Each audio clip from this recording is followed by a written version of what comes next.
Hey guys, Coach DJ here with Onward with some boxing fundamentals. Today we're going to start with the most important piece of your foundation, your boxing stance. Step one is deciding which hand will lead and which hand will follow. So traditionally speaking, whichever hand you right with or throw a ball with, that's your power hand, that will go in the rear. Basic boxing stance. Starting from a comfortable standing position with your feet shoulder width apart, turn your body at a slight angle, placing your power side foot to the rear position. If you're right-handed, most likely you'll be placing your right foot in the rear with your left foot in front. This is the orthodox position. If you're a southpaw or left-handed, your left foot will be in the rear position. When you're just starting out, it's always best to mark a straight line with tape or chalk to serve as a guide. Place your lead toe slightly turned in towards your body on the edge of the line. Your rear foot's heel should be aligned on the tape, still shoulder width apart, with your toes facing in the exact same direction as your lead foot. Make sure your weight is just about evenly distributed, placing slightly more weight on the rear foot. Slight bend in your knees in an athletic stance without taking away too much of your height. It's very important not to place any weight on your heels.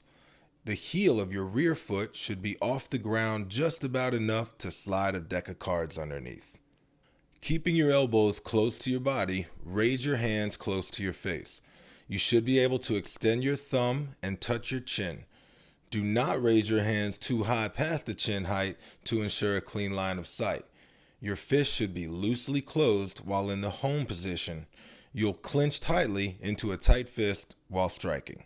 Be sure to relax your shoulders and traps while keeping your elbows tight to your rib cage and hands in position to protect your chin. Notice shoulders are slightly angled to give my upper body less of a target for my opponent. My head is down, my eyes are up, which keeps me from raising my chin. My lead shoulder is also protecting my shin from my opponent's hooks.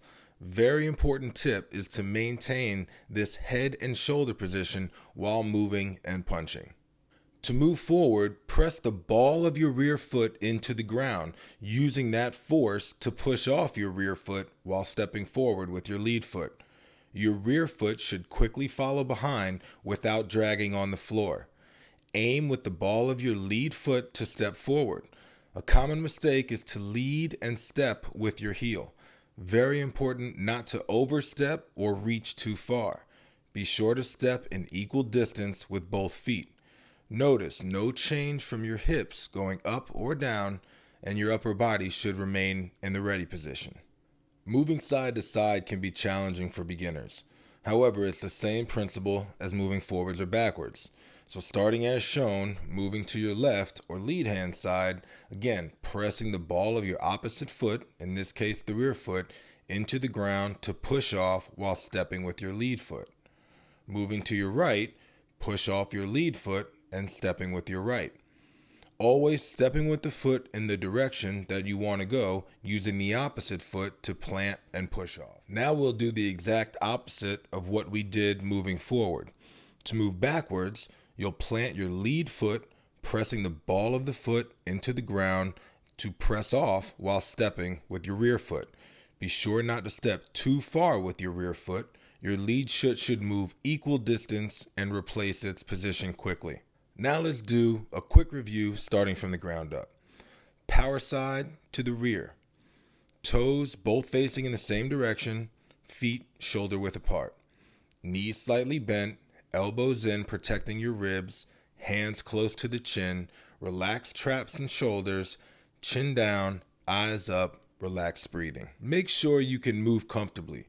Be sure your feet are wide enough that you're well balanced.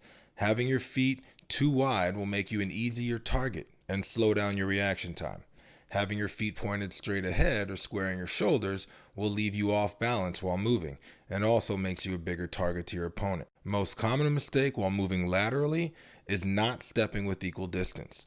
If your lead foot steps 6 inches, your rear foot should follow only 6 inches. A short step followed by a longer overstep will leave you in an awkward position. Thanks for watching. Stay tuned for more tips from Team Onward.